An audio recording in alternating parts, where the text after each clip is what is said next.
Partai Nasdem dan PKB sudah memastikan dirinya untuk mengambil bagian dalam pemerintahan Prabowo dan Gibran. Sementara PKS dan PDIP masih samar-samar. Dan tentu ada banyak pihak yang berharap PKS dan PDIP menjadi partai penyeimbang dalam pemerintahan Prabowo dan Gibran. Lepas dari itu saya kira silakan saja mau berkoalisi atau tidak, pada prinsipnya tujuan bernegara mesti menjadi hal yang paling diutamakan di atas segala-galanya. Apa yang mau kita bicarakan kali ini adalah bicara tentang filsafat ranting terkait dengan perilaku politik Partai Demokrasi Indonesia Perjuangan yang menurut saya perlu dikomentari, perlu didiskusikan bersama di ruang publik ini, yang harapannya bahwa Partai Demokrasi Indonesia Perjuangan bisa kembali kepada track di mana ia dibesarkan dengan prinsip-prinsip yang menurut saya sudah mulai mengalami pergeseran demi pergeseran. Ya. Selamat datang di Bukan Partai Politik. Teman-teman, kita akan bicarakan soal PDIP dan filsafat ranting ya. Tapi sebelumnya itu kita akan bicara soal sebuah buku yang menurut saya menarik untuk menjadi bahan refleksi, yaitu Pedagogi Pengharapan ya. Pedagogi Pengharapan yang ditulis oleh Paulo Freire ya, Freire. Yang subjudulnya menghayati kembali pedagogi kaum tertindas ya. Jadi aspek pembelajaran apa yang diperoleh dalam konteks refleksi mendalam Paulo di sini terkait dengan dinamika politik, korupsi, dan kesejahteraan dalam konteks latar belakang Brasil. Tapi saya ingin membuat sebuah catatan, setidaknya saya ingin membagikan catatan maksud saya. Ya, di sini ada satu ungkapan yang menarik ya, bagaimana beliau menuliskan betapa sinisnya ya, sebagai salah satu contoh di antara berpuluh-puluh contoh bahwa beberapa politikus harus berusaha menyembunyikan perbuatan-perbuatan mereka dari orang-orang yang memilih mereka, ya, yang mempunyai hak sepenuhnya untuk mengetahui apa yang dilakukan dalam Kongres dan mengapa, dan berusaha membela dengan lagak sok bersih atas nama demokrasi, ya, suatu hak untuk menyembunyikan diri dalam suatu surat suara yang rahasia selama mosi kepercayaan pemilihan presiden dan seterusnya. Ya, jadi saya garis bawahi lagak sok bersih atas nama demokrasi.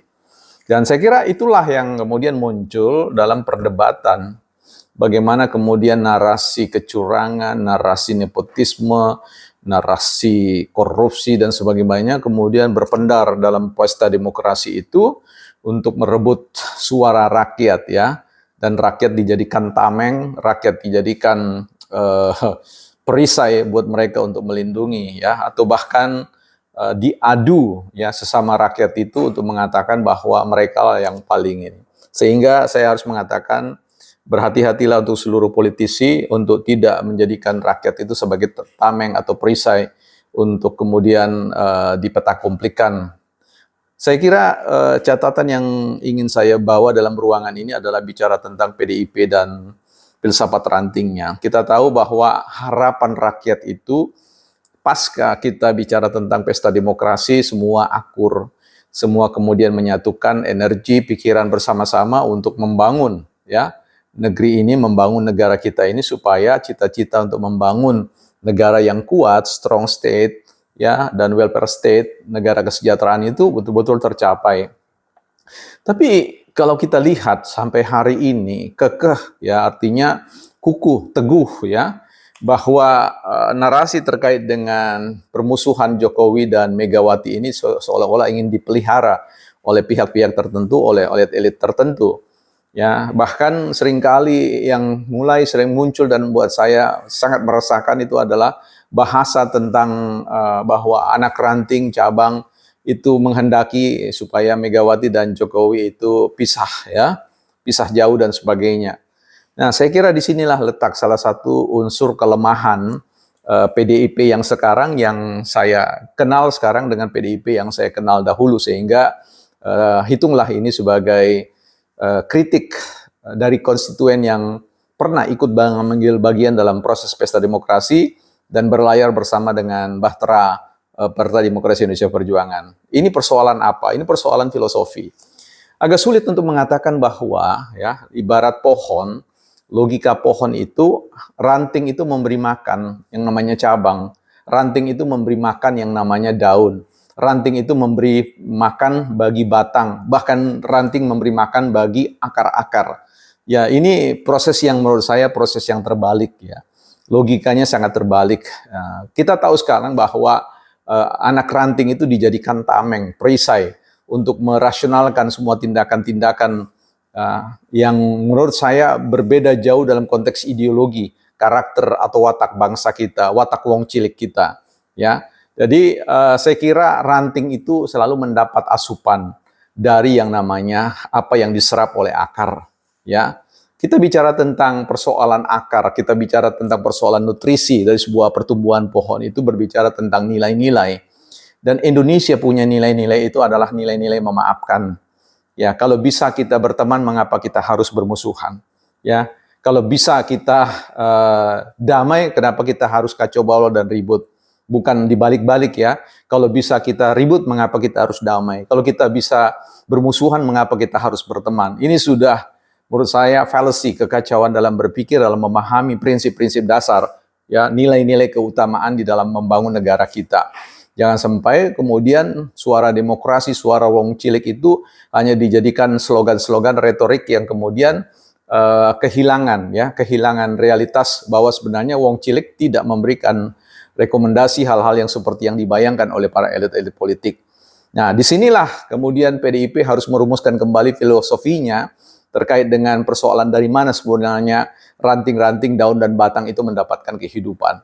Ya, sekali lagi narasi mau mengatakan bahwa suara ranting-ranting dan cabang itu ingin seperti itu. Saya kira ini perlu diklarifikasi, perlu dijernihkan ya, suara ranting.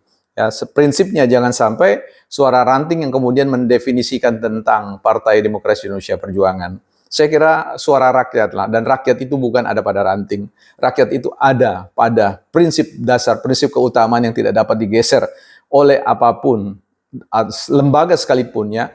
Karena negara Republik Indonesia itu dibangun ya, sekali dalam konteks bukan hanya bicara tentang adanya sebuah wilayah, bukan hanya adanya pemerintahan, ya, bukan hanya adanya sumber daya, resources alam, tetapi berbicara tentang adanya rakyat, dan rakyat itu adalah suara ya, nilai-nilai dasar. Dan kita tahu nilai keadaban negara kita itu adalah orang yang sopan santun, yang terbuka untuk membangun relasi-relasi yang damai, saling memberikan ruang, memohon maaf dan segalanya, sehingga tidak ada jalan lain bagi Partai Demokrasi Indonesia Perjuangan untuk terus-menerus mempertahankan narasi untuk tidak membangun komunikasi yang baik, apalagi sesama elit di konteks perpolitikan kita di Indonesia.